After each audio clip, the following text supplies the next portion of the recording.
জিনিস বাবা মা করাচ্ছিল, যাই হোক তাই ভাবলাম সবজি তার জন্য হচ্ছে দিতে পারবো, কিন্তু কি এটা দেওয়া থাকবে ওকে শুনে এসেছি কিছুই না। হ্যালো এভরিওয়ান, আসসালামু আলাইকুম, সবাই কেমন আছেন? আশা করতেছি ভালো আছেন, আমিও ভালো আছি আল্লাহর রহমতে। জন্মের পর থেকে কষ্ট কি জিনিস বাবা মা কখনো বুঝতেই দেয়নি। কষ্ট নামক একটা শব্দের সাথে যে জীবন এতটা জড়িত থাকে সেটা আজকের এই পরিস্থিতিতে না পড়লে হয়তো কখনোই বুঝতাম না। প্রতি মাসে আমার টাকা ঢোকার সাথে সাথে আমি একটা না একটা ভালো কাজ করেই থাকি, হয়তো আপনাদের সাথে কখনো শেয়ার করা হয় না, কিন্তু এই মাসে দেখি অনেকেই আমাকে মেসেজ দিচ্ছেন যে আপু আপনি এত কেনাকাটা করেন, এত খাওয়া দাওয়া করেন, নিজের জন্যই তো করেন সবকিছু, কখনো তো কারো জন্য করতে দেখি না। আসলে দান খয়রাত এগুলো না দেখিয়ে করাই ভালো, আমি সবসময় এই কথাটা মন থেকে বিশ্বাস করি, তাই কখনো কাউকে দেখিয়ে দান করি না। আর আজকে ভাবলাম আপনাদের সাথে না শেয়ার করে হয়তো আমি নিজেই ভুল করতেছি। যাই হোক, আমার টাকা ঢোকার সাথে সাথেই হচ্ছে টাকা তুলতে চলে আসলাম। দেখেন আরিশা ব্লগের টাকা কিন্তু আরিশা মনি সব নিয়ে নিচ্ছে। যাই হোক, আমি হচ্ছে এক এক করে টাকা বের করতেছিলাম আর আরিশা মনি টাকা নিচ্ছিল, সে এত মজা পাচ্ছিল। যাই হোক, আমি হচ্ছে এখানে কিছু টাকা তুলে নিলাম আর সবগুলো টাকা আরিশা মনির হাতে তুলে দিলাম। এখন হচ্ছে আমরা বাসায় চলে যাব। যাওয়ার আগে সবগুলো টাকা ভালো করে গুছিয়ে নিচ্ছিলাম, কারণ অনেক সময় কিন্তু টাকা ছেঁড়া থাকে, তাই ভালো করে দেখেই হচ্ছে চলে আসলাম বাজারে। আর যাওয়ার পথে কিছু ইফতারি নিয়ে নিব। বাসায় আজকে কোনো ইফতারি রেডি করব না, বাসায় গিয়ে দেখবো যে কোনো গ্যাস নাই, তার জন্য হচ্ছে ইফতারি নিয়ে আর ঝামেলা করবো। ইফতারির প্রায় টাইম হয়ে গেছে, বাসায় গেলে হয়তো আজান দিয়ে দিবে। বাসায় এসে ইফতারিটা করেই হচ্ছে রান্না বসিয়ে দিলাম, যেহেতু আমার শাশুড়ি মা হসপিটালে ভর্তি, ওনার জন্য খাবার পাঠাতে হবে, তাই কিছু সবজি কেটে নিলাম। এখন হচ্ছে সবজি খিচুড়ি বানাবো। অনেকদিন ধরেই হচ্ছে খিচুড়ি খেতে ইচ্ছা করতেছিল, একবার এক এক ব্যস্ততার জন্য হচ্ছে খিচুড়িটা বানিয়ে খেতে পারতেছিলাম না। যাই হোক, আজকে ফাইনালি বানাচ্ছি, যেহেতু মা হচ্ছে সবজি খাচ্ছে, তাই ভাবলাম সবজি খিচুড়ি বানিয়ে হচ্ছে মার জন্য পাঠাবো।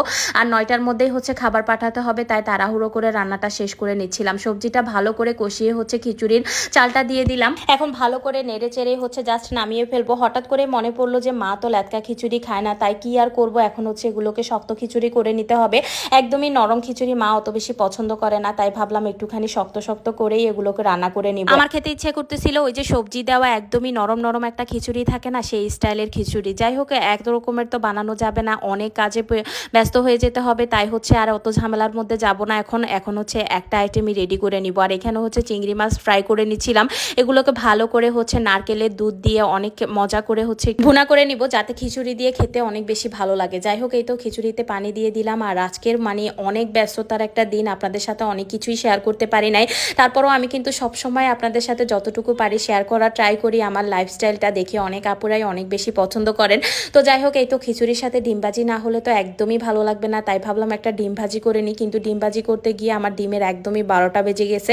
তো যাই হোক, কি আর করার, তাড়াহুড়ো করে ডিমটা ভাজি করে নিচ্ছিলাম। ডিম ভাজি কিন্তু মার জন্য পাঠাবো না, মা একদমই ডিম ভাজি খাওয়া যাবে না এখন, মানে ডাক্তারের নিষেধ। আর এদিকে হচ্ছে কই মাছটা রান্না করে নিচ্ছি ভোর রাত্রের জন্য, কারণ ভোর রাত্রে তো সবাই রোজা রাখবো, ভোর রাত্রের খাবারটাও রেডি করা লাগবে। যাই হোক, এই তো এদিকে হচ্ছে চিংড়ি মাছটাও ভালো করে বোনা করে নিলাম। রাতের খাওয়া দাওয়া শেষ করে চলে আসলাম প্রতিদিনের ডিউটি। প্রতিদিনই রাত্রেবেলা আমাদের ডিউটি থাকে সব গরিব দুঃখী মানুষদেরকে হচ্ছে সেহরি বিতরণ করা। এখানে আমাদের টিম মেম্বার সবাই আছে, আপনাদেরকে সবার সাথে পরিচয় করা দিব। সবাই পুরো ভিডিওটা দেখতে থাকেন, আশা করতেছি ভালো লাগবে। ভাবছিলাম যে আপনাদের হেল্পের কোনো প্রয়োজন হবে না, সারা রমজানটাই আমরা চালিয়ে দিতে পারবো, কিন্তু কি আর করার, দেখেন আপনাদের হেল্পও প্রয়োজন পড়ে গেছে এখন আমাদের এই ভালো কাজটার যারা সঙ্গী হতে চান তাদের জন্য কিন্তু উপরে আমাদের পেজ লিঙ্কটা দেওয়া থাকবে, অবশ্যই আমাদের সাথে যোগাযোগ করতে পারেন। কিছু সাহায্য যদি আপনারা আমাদেরকে করেন তাহলে কিন্তু আমাদের অনেক বেশি উপকার হয়। এই যে আমাদের পেজ লিঙ্কটা স্ক্রিনে দেওয়া আছে।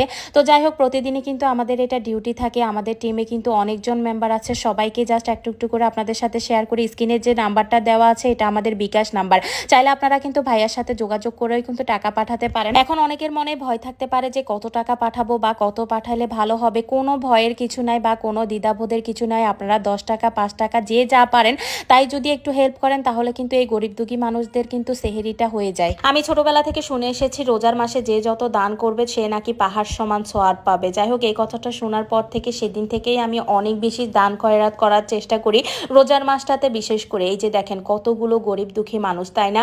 আমরা তো দালান কোঠাতে শুয়ে ঘুমাই, গরমের সময় এসিতে ঘুমাই, কোনো রকম কষ্ট টের পাই না, কিন্তু এই মানুষগুলো দেখেন জীবনের সাথে কতটা কষ্ট করে জীবন কাটাচ্ছে, তাই না? ওদেরকে দেখলে কোনো মতেই হচ্ছে চোখের পানি ধরে রাখতে পারি না, একদমই কান্না চলে আসে। প্রতিদিনই হচ্ছে আমার এই জিনিসটা হয়, যত দূরে যায় তত মানুষের কষ্ট দেখতে পাই, মানে এত খারাপ লাগে। এই মানুষগুলো তো কিছুই না, প্রতিদিন রাত্রেবেলা আরো কষ্টের কত মানুষ, কত ছোট ছোট বাবুরা। আমরা তো এই যে এসিতে ঘুমাই, কোনো রকম কষ্ট মানে রাত্রেবেলা এই কষ্টটা তো ফিলই করতে পারি না, কিন্তু বাইরে আসলে বোঝা যায় যে মানুষ কতটা কষ্ট করে জীবন কাটাচ্ছে। যাই হোক, আমাদের যে টিমের ভাইয়ারা আছে সবাই কিন্তু অনেক কষ্ট করে। আচ্ছা, আমি কিন্তু আগেই বলেছি আমি কাউকে দান খয়রাত করলে কিন্তু আপনাদের সাথে শেয়ার করি না, আজকে কিন্তু শেয়ার করতে বাধ্য হলাম। আপনারা যে যত পারেন, যে যেভাবেই পারেন না কেন, আমাদেরকে প্লিজ একটু হেল্প করবেন। আপনাদের কাছে ছোট্ট এই অনুরোধটা থাকবে, উপরে আমাদের পেজ লিঙ্কটা দেওয়া থাকবে। যাই হোক, বাসায় এসে দেখি যে শাওন সাহেবের ফুড পান্ডা থেকে খাবার অর্ডার দিয়ে বসে আছে।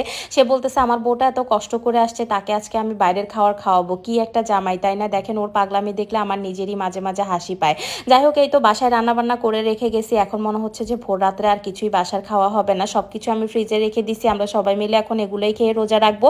আর আজকের মতো বিদায় নিব। সবাই ভালো থাকবেন, আল্লাহ হাফেজ।